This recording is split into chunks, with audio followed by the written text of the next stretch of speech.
Hello मेरे नन्हे दोस्तों, स्वागत है आपका हिंदी की कक्षा में। और आज हम कराने जा रहे हैं एकलव्य हिंदी पाठ्य पुस्तक एडोराइज series by Amit publication house से। कौन सा? पाठ नंबर 11। और इस पाठ का नाम है गोटू और मोटू। गोटू और मोटू कौन है, ये तो जब हम पाठ पढ़ेंगे तभी हमें पता चलेगा। अरे वाह, देखिए कितने अच्छे अच्छे चित्र बने हैं। और ये चित्र तो मुझे सर्कस जैसे लग रहे हैं, जैसे कि आग के गोले में से शेर बाहर निकल रहा है। और ये हाथी बाबा जो है ये एक ड्रम पे जो है उस पर डांस कर रहे हैं, नृत्य कर रहा है। और ये लड़की हवा में झूल रही है। जी हाँ, उपयुक्त चित्रों में सर्कस में होने वाले कुछ करतब दिखाए गए हैं। क्या आप कभी सर्कस गए हैं? सर्कस में होने वाले इन करतबों के विषय में आप क्या कहना चाहेंगे बच्चों? तो आप जरूर बताइएगा। और अब है पाठ प्रवेश। प्रस्तुत पाठ में हम सर्कस में जोकरों द्वारा किए गए मज़ेदार करतबों की कहानी पढ़ेंगे। हम जानेंगे कि किस तरह एक मजाक बड़ी मुसीबत में बदल गया। यह कहानी हमें हंसी मजाक के साथ साथ मित्रता, माफ़ी और समझदारी का महत्व भी बताती है।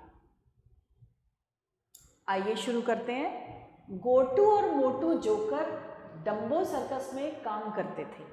वे दोनों अच्छे मित्र थे। गोटू बहुत लंबा और पतला था, जबकि मोटू छोटा और मोटा था। एक दिन गोटू और मोटू सर्कस में करतब दिखा रहे थे। गोटू हवा में साबुन के बुलबुले को पकड़ने की कोशिश कर रहा था। यह देखकर बच्चे हंसते हुए तालियां बजाने लगे। उसी समय अचानक गोटू ने थोड़ा सा साबुन वाला पानी जमीन पर उड़ेल दिया। फिर जैसे ही मोटू बुलबुले पकड़ने के लिए ऊपर की ओर कूदा, फिसलकर नीचे गिर गया। कैसे नीचे गिर गया था? क्योंकि गोटू ने साबुन का पानी थोड़ा सा नीचे गिरा दिया था। ये देखिए चित्र में गोटू नीचे गिर गया, साबुन का पानी ये पड़ा हुआ है। और ये है गोटू और ये है मोटू। मोटू दर्द के कारण जोर जोर से चिल्लाने लगा, हाय मैं मर गया। गोटू और सर्कस देखने वाले बच्चों ने सोचा कि यह उसका दूसरा करतब है, इसलिए वे जोर जोर से हंसने लगे। उन्हें ये नहीं पता चला कि उसको सचमुच दर्द हो रहा है, सचमुच गिर गया। उन्होंने सोचा शायद ये भी एक सर्कस का पार्ट है, हिस्सा है। लेकिन मोटू को बहुत चोट आई थी। वह इस कारण भी दुखी था कि गोटू उस पर हंस रहा है। तभी उसने गोटू को सबक सिखाने का निश्चय किया। शो के बाद उस रात जैसे ही सब लोग रात के खाने के लिए इकट्ठे हुए, मोटू के दिमाग में एक विचार आया। उसने गोटू की प्लेट से 2 पूड़ियाँ चुराकर अपनी प्लेट जेब में रख ली, लेकिन गोटू को इस बात का पता न चल सका। अगले दिन जब गोटू चमकीले लाल कपड़ों में शो के लिए तैयार हो रहा था, तभी मोटू ने उसकी कमीज के पीछे पूड़ियों को लटका दिया। फिर उसने गोटू से कहा, जल्दी करो, शो के लिए तुम्हें देर हो रही है। गोटू जल्दी से अपनी कैप पहनकर तंबू से बाहर आया तो 2-4 कुत्तों ने उसके पीछे चलना शुरू कर दिया। गोटू हड़बड़ाता हुआ शो के लिए चल दिया। साथ ही कुत्ते भी भौंकते हुए उसके पीछे पीछे चलने लगे, क्योंकि उसकी कमीज के पीछे क्या था? पूड़ियाँ बांधी थी। मोटू कोने में खड़ा हंस रहा था। तभी सर्कस मैनेजर ने उन दोनों को आवाज़ दी, गोटू मोटू तुम जल्दी से रिंग में जाओ। गोटू ने सर्कस के कर्मचारियों की सहायता से कुत्तों से पीछा छुड़ाया और रिंग में पहुंचा। जब बच्चों ने गोटू की कमीज पर पूड़ियाँ लटकी देखी तो उन्होंने सोचा ये भी उसके करतब का अगला भाग है। फिर एक पालतू कुत्ते ने पूड़ियों को सूंघकर गुर्राना शुरू कर दिया, लेकिन गोटू ने अपना खेल जारी रखा। उसने हवा में बुलबुले उड़ाने का करतब शुरू कर दिया। मोटू बुलबुलों को पकड़ने के लिए कूदने लगा, तभी एक लंबा सा बुलबुला गोटू की कैप पर बैठ गया। अब मोटू उछलने के बाद भी उसे नहीं पकड़ सका, क्योंकि उसका कद छोटा था। वह बुलबुले को पकड़ने के लिए नई योजना बनाने लगा। बच्चे उस दृश्य को देखकर बहुत खुश हो रहे थे।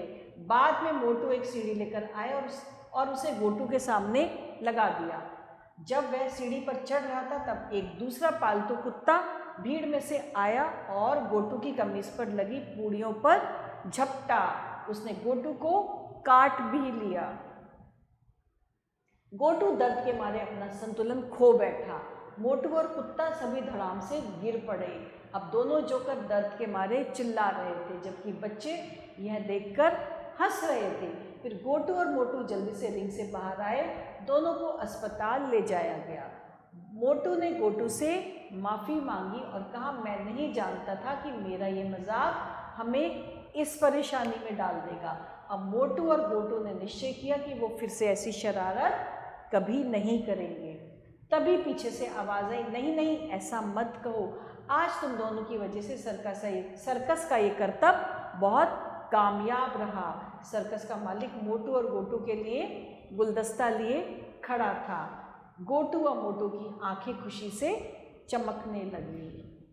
तो गोटू और मोटू की आंखें क्या हुआ, खुशी के कारण चमकने लगी।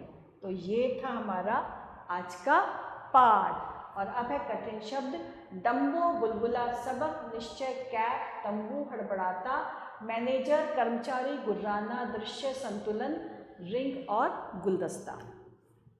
और शब्दार्थ है कर्तव्य यानी कलाकारी, विचार यानी युक्ति या योजना, उड़ेलना यानी गिरा देना, हड़बड़ाना यानी कि घबराया हुआ।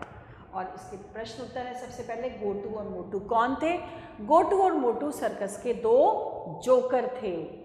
सर्कस का क्या नाम था? सर्कस का नाम था जंबो सर्कस। और कौन फिसल कर गिरा था? सबसे पहले मोटू गिरा था और फिर उसके बाद में गोटू भी गिर गया था। और हम है सही विकल्प पर हमें सही का चिन्ह लगाना है। सबसे पहले गोटू क्या पकड़ रहा था? चिड़िया, खरगोश, साया, साबुन के कबूतर या साबुन के बुलबुले? गोटू पकड़ रहा था साबुन के बुलबुले। मोटू ने क्या चुरा ली? पेंसिल, घड़ी, पूड़ियाँ या कमीज? मोटू ने चुरा ली पूड़ियाँ। गोटू के पीछे पीछे चलने लगे कौन? बच्चे, कुत्ते, सिपाही या सभी? गोटू के पीछे पीछे चलने लगे सभी कुत्ते। और कद छोटा था गोटू का या दोनों का? मोटू का या किसी का नहीं? कद छोटा था किसका? मोटू का, क्योंकि गोटू तो पतला और लंबा था। कद छोटा था मोटू का। अब है रिक्त स्थानों की पूर्ति। एक दिन गोटू और मोटू सर्कस में क्या दिखा रहे थे? करतब। बच्चे हंसते हुए क्या करने लगे? हंसते हुए तालियां बजाने लगे।